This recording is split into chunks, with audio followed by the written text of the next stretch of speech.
O PP exixirá a comparecencia do ministro do Interior tras a pelexa ocorrida o pasado martes na praza de Barcelos en Pontevedra. A formación insistiu en que o suceso que deixou 3 mozos feridos por arma branca é un paso máis nos problemas de convivencia e de seguridade que se están a rexistrar na cidade. Que tal, saudos? A nivel local, entre outras medidas, reclaman aos populares a convocatoria dun pleno extraordinario para abordar a situación. Vémolo de contado despois dos titulares. A Policía Nacional de Ribeira detivo un veciño da localidade duns 30 anos o que se lle imputan alo menos 4 delitos de roubo con forza cometidos en datas recentes. Segundo informan fontes policiais, trátase dun vello coñecido das forzas da orde. Gonzalo Durán fai 30 anos á fronte do Concello de Vilanova. Hoxe avanzou que o Partido Popular realizará unha gran festa na súa honra. Tamén adiantou que a súa intención é repetir como candidato do PP para as eleccións municipais de 2027. Cambados segue dando pasos na mellora da xestión dos residuos a través dunha subvención da Consellería de Medio Ambiente. Vanse crear 2 novos centros de compostaxe comunitaria. Tamén repartirán 300 novos composteiros individuais e instalaránse 10 novos colectores marróns para uso xeral. Ribadumia xa goza por todo o alto da festa do tinto do Salnés. Este mediodía inaugurouse de xeito oficial esta 52 edición na que se dan cita máis dunha dúcia de adegas. Pola carpa instalada en Barrantes pasaron xa multitude de persoas durante toda esta xornada. Por diante ainda queda moita troula coas mellores orquestras de Galicia, o gran xantar de confraternidade ou a investidura dos valedores do viño. E a xornalista Irene Lourido faise coa 10ª edición do certame de novela curta Cidade de Ribeira. A súa obra titulada O lado nobre do corazón foi elixida por unanimidade entre as 20 que se presentaron ao concurso nesta edición. Pois con todo isto comezamos. Están vendo as novas do día en Canal Rías Baixas.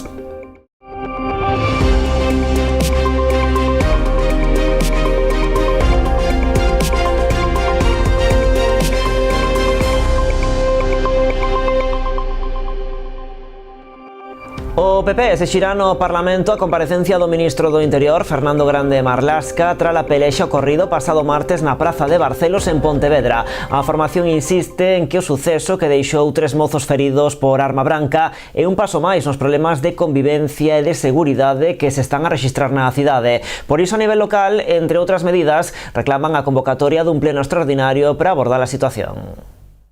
O Partido Popular insiste. A pelexa que se rexistrou o pasado martes en Barcelos e que deixou 3 mozos feridos por arma branca non foi un feito illado. Cren que un exemplo máis dos problemas de seguridade cidadá que está a sufrir Pontevedra. Problemas que están focalizados, además, no en barrios marginales, en pleno centro de la ciudad. Problemas que están focalizados en la Herrería y el entorno de la Peregrina, problemas que están focalizados en Barcelos y que todos sabíamos, problemas que están en la plaza de Campolongo, aquí al lado. Quizás las 3 plazas más importantes de la ciudad están llenos de problemas de convivencia. Culpan ao Concello e tamén ao Goberno do Estado. Aseguran que dende que o presidente Pedro Sánchez en Pontevedra a delincuencia incrementouse case un 19%. Destacan o aumento das rifas tumultuarias como a do pasado martes, que acada o 250%. Es que lo sabíamos todos, menos Lores, y que probablemente lo sabía, pero lo negaba. Lores está absolutamente aislado de la realidad. No habla con los vecinos, porque si hablase con los vecinos le trasladarían lo que nos dicen a nosotros. No se reúne con los vecinos como hacemos nosotros. No escucha, está encerrado. Y por eso dice que sobreactuamos y por eso dice que no se necesita hacer nada más. Por lo tanto, para Lores, la seguridad de Pontevedra non é unha prioridade. Ante esta situación, os populares presentan un paquete de medidas. Reclaman a convocatoria urxente da Xunta Local de Seguridade, a creación do Consello Local de Seguridade Cidadá ou a instalación de cámaras de vixilancia en puntos conflitivos, entre outras medidas. Tamén a convocatoria dun pleno extraordinario. Para que los 3 grupos de la corporación pongamos en común y acordemos medidas políticas efectivas que permitan atajar con urgencia los crecientes problemas de convivencia que existen en Pontevedra. Pola súa banda, Ana Vázquez anunciou que pedirán no Parlamento a comparecencia do ministro do Interior, Fernando Grande Marlasca. Y anunciamos que vamos a solicitar la comparecencia urgente del ministro Marlasca ante los motivos de inseguridad, porque creo que solo reaccionan así. Si ustedes ven, la semana pasada el Partido Popular pidió la comparecencia del ministro por una ciudad y al día siguiente había una redada de la policía. Creo que solo atienden así y nos llamarán alarmistas, nos llamarán inseguros, pero miren, le voy a decir una cosa, los pontevedreses pagan impuestos.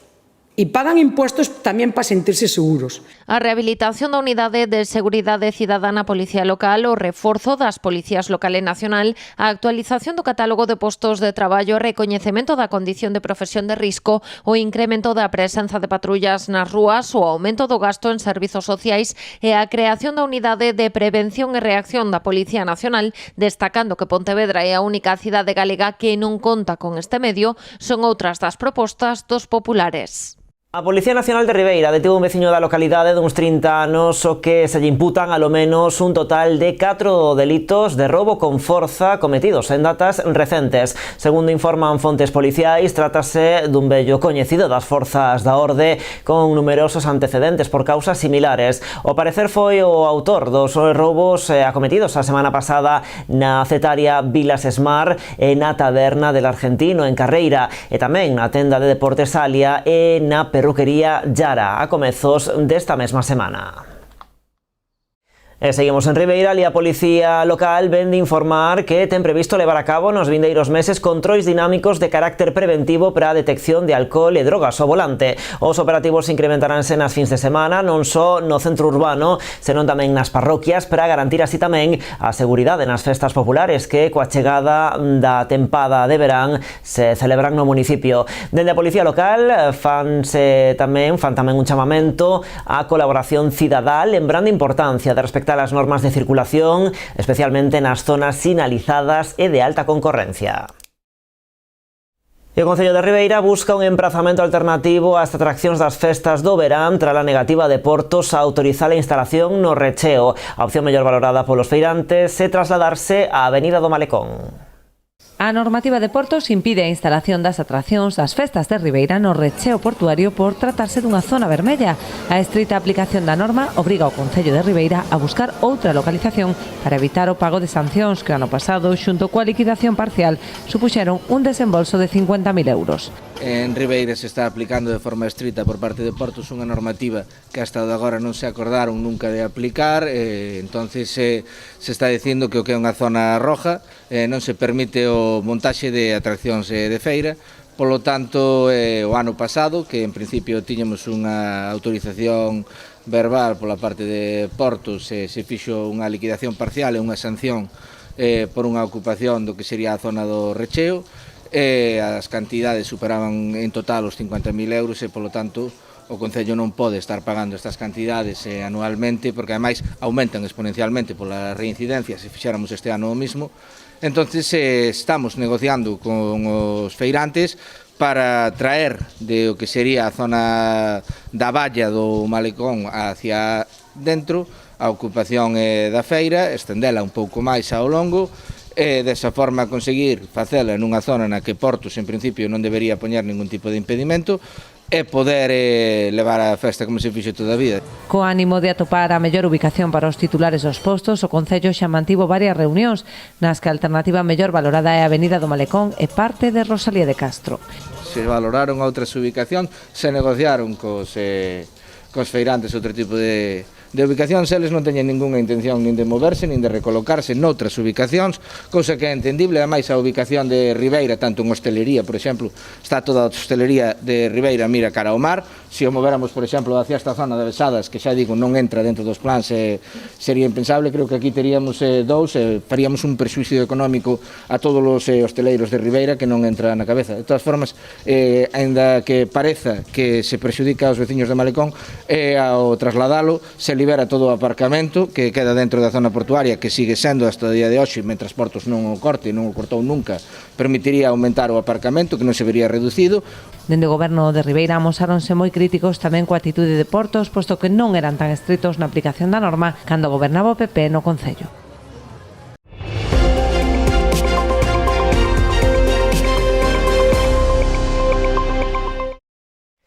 Gonzalo Durán soprou xe as velas como alcalde de Vilanova de Arousa. O rexedor popular fai 30 anos á fronte do Concello, un fito que pretende celebrar por todo o alto. Polo de pronto, o 15 de xuño, o Partido Popular vai realizar unha gran festa na súa honra. Así as cousas, isto non é unha despedida. Hoxe mesmo Durán anunciaba que ten intención de repetir como candidato do Partido Popular nas eleccións municipais de 2027.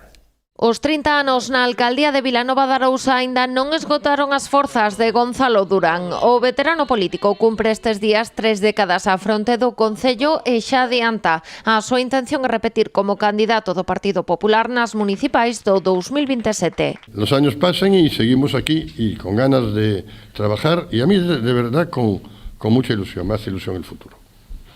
Mucha más. Me hace más ilusión el futuro que el pasado. Me siento orgulloso del pasado, pero lo que me hace ilusión es el futuro. El futuro que creo que de estar en la cola de la comarca tenemos posibilidades de estar a la cabeza de la comarca. Si no estamos ya, pero en muchas cosas estamos. No 2023 as urnas volveron a apoialo. Acadou 12 actas das 17 da corporación, un respaldo que pro rexedor se debe a unha política pegada á veciñanza que conseguiu, a transformación do municipio dotando de infraestructuras e servizos.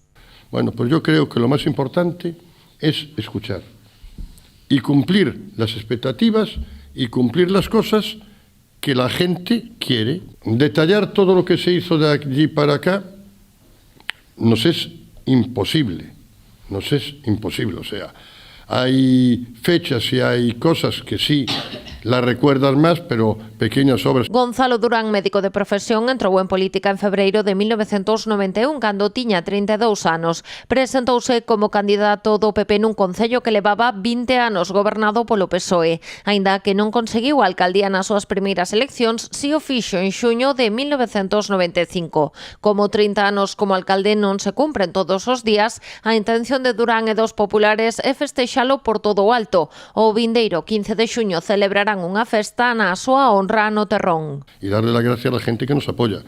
Pero estamos aquí 30 años porque la gente quiere. Y dejaremos de estar cuando la gente diga que no estemos. Pero si la gente decide que sigamos, tenemos un montón de proyectos para el futuro.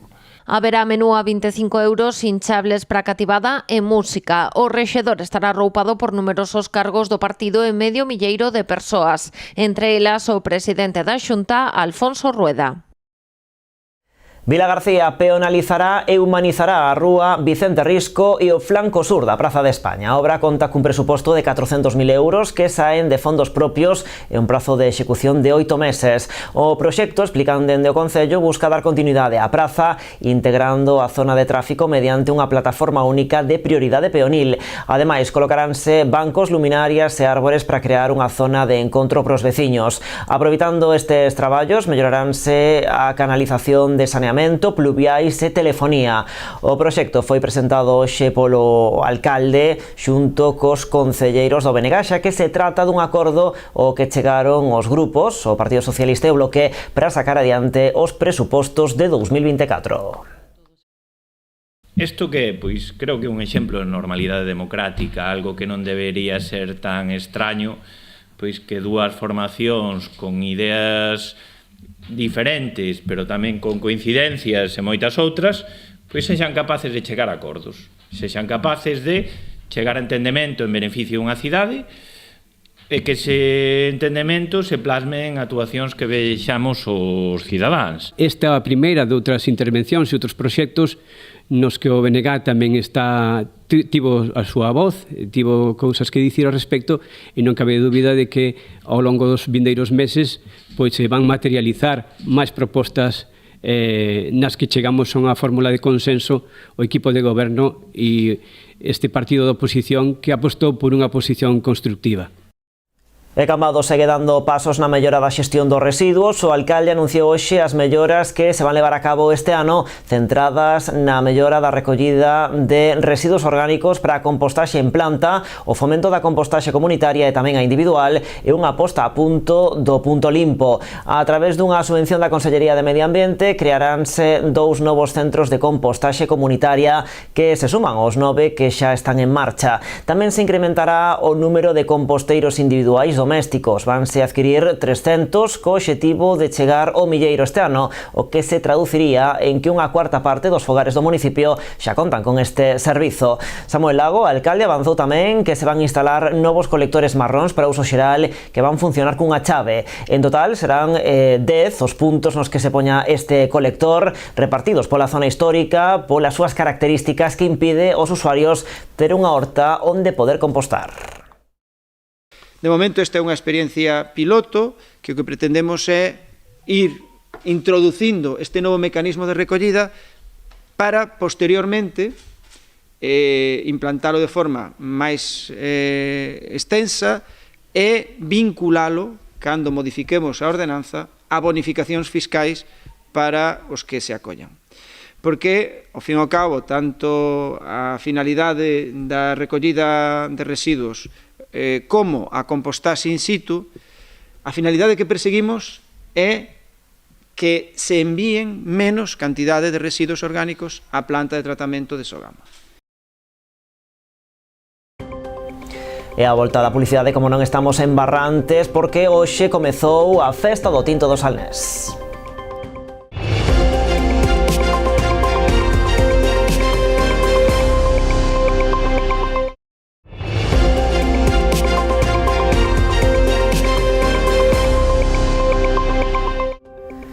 Aquí seguimos nas novas en Canal Rías Baixas. O polígono de Barro ten xa ocupadas o 83% das súas parcelas. Así o confirmou hoxe a Deputación de Pontevedra.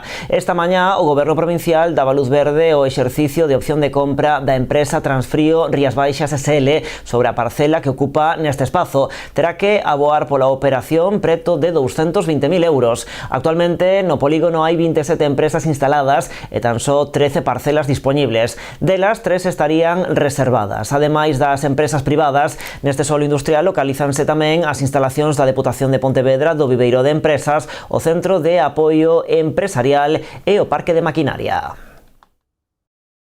En total, a día de hoxe, son 27 as empresas instaladas no polígono de Barro, entre as que se sitúan, por exemplo, Freud, Hijos de Rivera, Autocares Novas Rías ou Mariscos Alumar, co que Barro se sitúa xa no 83% de ocupación. Así que seguimos avanzando na dinamización desta infraestructura fundamental para a nosa provincia, un polígono situado estratégicamente e que xa está a converterse nun dos grandes polos económicos de Galicia.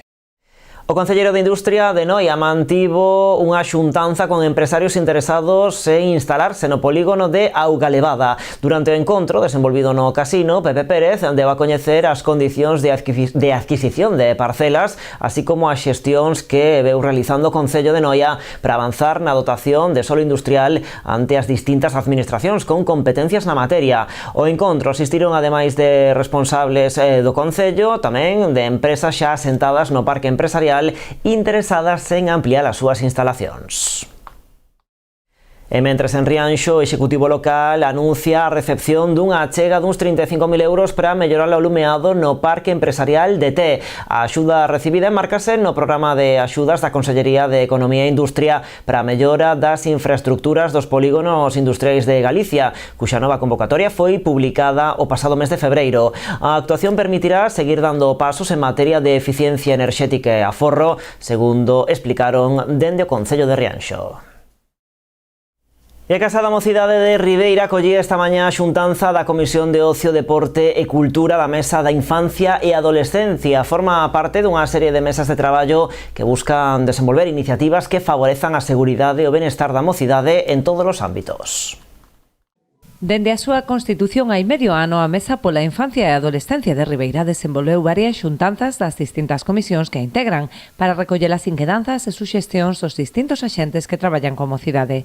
Desta volta, tocoulle a quenda a Comisión de Ocio, Deporte e Cultura. Aquí estamos hoxe para reunirnos con diferentes entidades relacionadas co ocio, co deporte, ca cultura.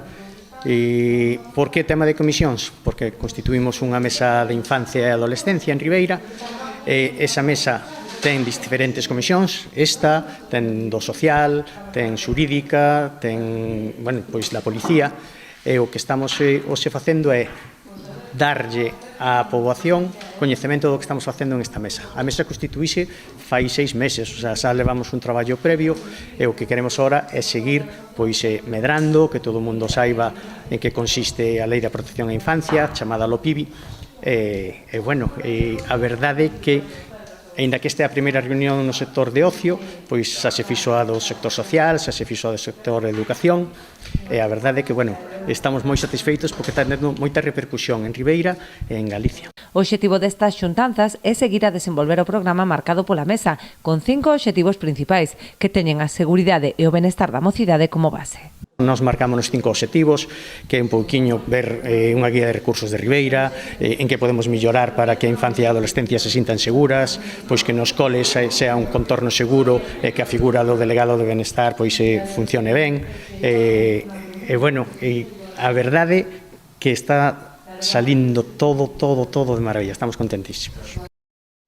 Saiban tamén que a bandeira azul volverá a ondear este verán na praia de Cabío, Lombiña. A concelleira de Turismo, Estefanía Ramos, recollía en Ponteceso o distintivo que será colocado no areal nas vindeiras semanas, coincidindo coa chegada do verán. Así, os visitantes que decidan achegarse ata esta praia contarán cos máximos estándares de calidade en materia de accesibilidade, sostibilidade e salvamento. A praia de Cabío rexistra durante os meses de verán unha gran afluencia de persoas atraídas non só pola calidade das súas augas, senón tamén polos numerosos servizos que ofrece dende estacionamentos ata establecementos de restauración.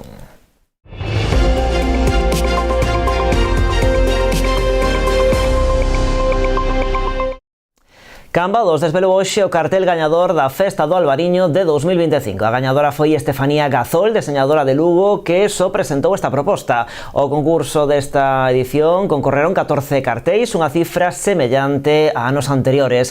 O xurado elixiu esta proposta pola súa calidade e pola acertada mestura dos elementos, co viño e o patrimonio de Cambados como protagonistas. A gañadora fíxose cun premio de 600 euros. É unha proposta que reúne, digamos, os elementos que se requiren nas bases, en canto á exaltación do viño, en canto á composición e en canto tamén, ensalzar algún espazo, neste caso un monumento cambadés, un monumento nacional en este caso, como son as ruínas de Santa Mariña, que saen os arcos aí reflectidos na copa de viño, non? Ribadumia xa goza por todo o alto da Festa do Tinto do Salnés. Este mediodía inaugurouse de xeito oficial esta 52 edición na que se dan cita 14 adegas. Pola carpa instalada en Barrantes pasaron xa multitude de persoas durante esta primeira xornada. Por diante, aínda queda moita troula coas mellores orquestras de Galicia, o gran xantar de confraternidade ou a investidura dos valedores do viño. Ribadumia vive xa o grande a Festa do Tinto do Salnés. Os mellores viños danse cita na carpa instalada en Barrantes, un espazo que abría este mediodía as súas portas cunha gran afluencia de público. Viño buenísimo, buenísimo, buenísimo. Vais a solo, Está buenísimo. Xa hai anos que non tomo viño, pero este ano tuve que probalo. Vale a pena vir aquí, sí, a verdade que si o viño está moi bo e xa vedes que a movida está ben. Que veña que se pasa moi ben, son moitos días de festa e isto é unha bomba. Unha maravilla, unha maravilla. As orquestas buenísimas, que máis podemos pedir? A xente pode vir a disfrutar do bo viño, da boa festa e sobre todo do bo ambiente. Hai un ambiente maravilloso aquí en Barrantes, na Festa do Viño Tinto do Salnés. Na primeira xornada da festa, moita xente de Ribadumia do resto da comarca, pero tamén os primeiros visitantes. Venimos desde Santander a la fiesta del viño do Barrantes. Hemos venido a pasar días con la casualidad de que nos hemos encontrado a la fiesta. Esta edición número 52 quedaba inaugurada pasada unha do mediodía co tradicional corte de cinta, unha parada obrigada para os amantes do viño que chega desta volta con avances no longo camiño para a legalización da folla redonda. Estamos moi contentos porque estamos preto precisamente desa regularización que ansiosamente estamos buscando e hoxe pois é un dos días máis importantes no que a eventos responde porque é a festa máis importante do concello e aparte son 52 anos e polo tanto ten moita tradición esta festa aquí neste concello, non solamente neste concello, senón tamén en toda a comarca. Por lo tanto, o que pedimos é que a xente disfrute destes viños. Nesta xornada o tempo non acompañou especialmente, algo que non preocupa as 14 adegas participantes que asisten á festa orgullosas do seu produto. Ao final é bo tamén que non faga moito calor para nós. É máis agradable este tempo que non que faga moitísimo calor. Antes eu penso que ben. Ademais, temos expectativas de que este ano sexa un ano bo. Temos previsións de que sea un ano bo de venta de viño, a pesar do clima, que temos aí un clima un poquinho chuvioso, pero bueno, espero que a xente se anima a vir aquí a Barrantes a degustar estes caldos. Que a xente siga vindo para non perder esta tradición e a verdad, pois, de momento parece que está chegando a xente bastante ben. Esperemos que se encha a carpa para poder vender o viño, porque aí subimos. A xente virá porque nunca falla aquí a Barrantes, sabes que a unha hora ou outra van vir por aquí, como a todos os anos supoño que virán con moita gana de tomar o noso tinto, sí, esperamos vender cada ano mellor un pouquiño, eu espero tamén levar algún premio. Premios que se desvelarán este sábado na gran cata final. Se presentaron sobre 120 viños e pasan á final, que vai a ser mañán 12 viños de cada unha das tipoloxías, non? Do que pode ser folla redonda, do que pode ser o tinto Barrantes, coñecido como tinto Barrantes, e do que pode ser as variedades autóctonas. Por lo tanto, mañán é un día grande. Día grande non só pola cata final, tamén este sábado será a investidura dos novos valedores, o humorista ribadumiense Juan Meniño de Pregón, e celebrarase o xantar de confraternidade con 1000 comensais á mesa. Todo isto acompañado de animación musical xa dende este pasado xoves. Hoxe é a quenda da Roda e as orquestras Capitol e Cubo. O sábado estarán en Barrantes Broken Pitch e as orquestras Os Satélites e Olympus. Pecha a programación o domingo a Panorama. A xornalista Irene Lourido faise coa 10ª edición do certame de novela curta Cidade de Ribeira. A súa obra, titulada O lado nobre do corazón, foi elixida por unanimidade entre as 20 que se presentaron a esta edición. Este é o momento no que o alcalde Luis Pérez Barral lle fai entrega á xornalista pontevedresa Irene Lourido do diploma acreditativo como gañadora da 10ª edición do certame de novela curta Cidade de Ribeira. A súa obra, O lado nobre do corazón, foi a elixida de xeito unánime entre as 20 presentadas ao concurso nesta edición. Segundo o xurado, a súa escolla debeuse principalmente á súa beleza narrativa. Os criterios polos que foi seleccionada a obra poden resumirse, segundo a descrición unánime do xurado, do seguinte xeito. A obra escollida é unha novela intimista que trata sobre a rede de cuidados e as relacións familiares, facendo unha escolla impecable das palabras para transitar a beleza narrativa desde a sinxeleza. O lado nobre do corazón é un texto de prosa poética e denuncia social, coherente, fluido e, polo tanto, moi digno deste recoñecemento. A gañadora, que se estrea como escritora, agradeceu a escolla da súa obra, que define como un relato de relatos. Eu definiría esta obra un pouco como un relato de relatos que acaban case creando unha especie de diario emocional. E sí que a base do relato é unha hospitalización. Moitas veces nas hospitalizacións longas é como se o tempo se detivese, non? Esa pausa é un pouco o que permite a narradora pois facer un exercicio de memoria e ao mesmo tempo facer un exercicio de proxección cara ao futuro. O alcalde Luis Pérez Barral parabenizou a gañadora por este premio. Parabenizar a Irene Lourido por este recoñecemento que acada no Concello de Ribeira co premio Novela Curta Cidade de Ribeira. Unha edición pois que mantemos ao longo destes 20 anos e que está completamente consolidada. É un orgullo tamén para o Concello de Ribeira poder acoller nesta presentación pois a unha persoa que recoñecemos seguramente de vela como xornalista na CRTVG, pero que agora se estrea tamén como escritora. Ademais do cheque por importe duns 3.000 euros, o premio leva aparellado tamén a súa publicación na colección de narrativa da Editorial Xerais.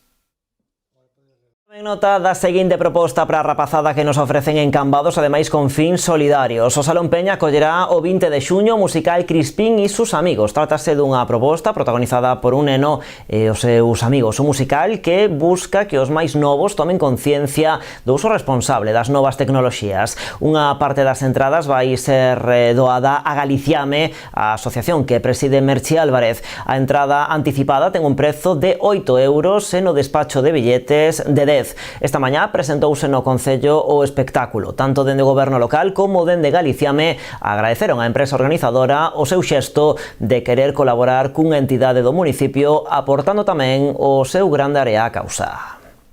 É unha gala benéfica onde cobramos unha entrada e unha parte desa entrada que vai para a asociación.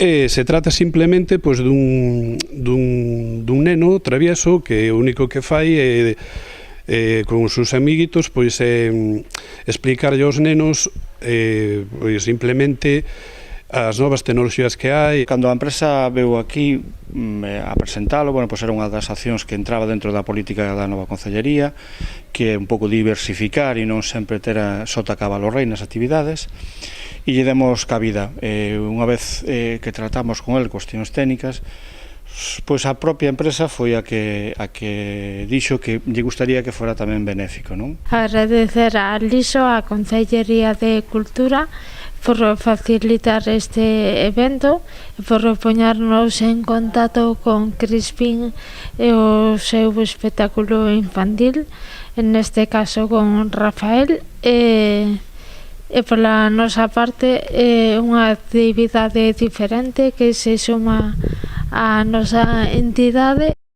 Cambiamos de asunto. Do 20 ao 29 de xuño, Pontevedra, xa saben, converterase na sede do Campeonato do Mundo Multideporte de Triatlón, unha cita que atraerá ata a cidade a milleiros de persoas e que obrigará o Concello a despregar un complexo dispositivo de mobilidade. Así, o Goberno local repartirá 30.000 exemplares dun folleto explicativo con todas as recomendacións, instruccións e restriccións de mobilidade que se aplicarán na cidade co gallo do desenvolvemento destas probas. Nas súas páxinas poden consultarse ata 15 mapas coas diferentes indicacións en función do día, da proba e da zona afectada. Cabe destacar as restriccións que se porán en marcha no treito da Avenida de Bos Aires cara a Monteporreiro, xunto á Ponte dos Tirantes, que permanecerá pechado o tráfico rodado dende o 20 de xuño ao 1 de xullo.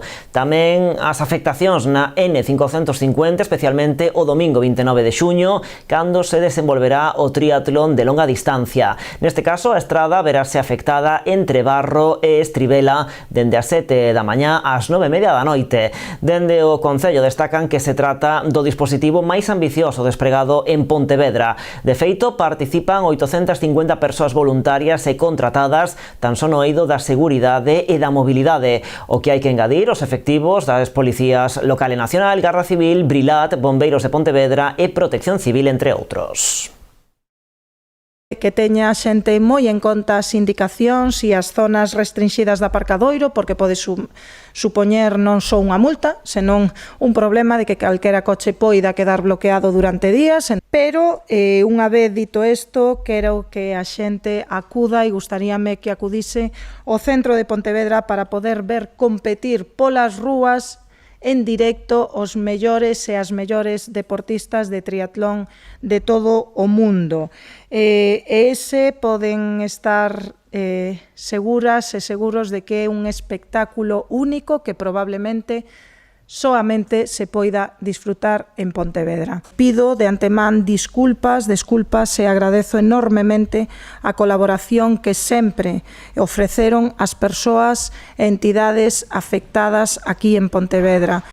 Estritamente deportivo, por cuarto ano consecutivo, a Pobra será escenario o sábado 5 de xullo da carreira solidaria Móvete pola Diabetes. A proba organizada pola Asociación Anedia conta coa colaboración da Asociación de Atletismo e Deportes do Barbanza e a Federación Galega de Atletismo, así como o propio Concello. Poderán participar nela todas as categorías que o desexen, ben sexan federados ou non, tanto pequenos como maiores, e incluirá tamén a modalidade de zapatilla inclusiva. A proba discorrerá pola zona portuaria con saída e meta na Praza Alcalde Segundo Durán, con percorridos acordes a cada unha das idades dos participantes. O prazo de inscripción para anotarse está xa aberto e as persoas interesadas poden facelo na páxina web de Carreiras Galegas. Todo o recadado nesta proba, que terá un marcado carácter solidario, irá destinado íntegramente á Asociación de Nenas, Nenos e Xente Nova con Diabete.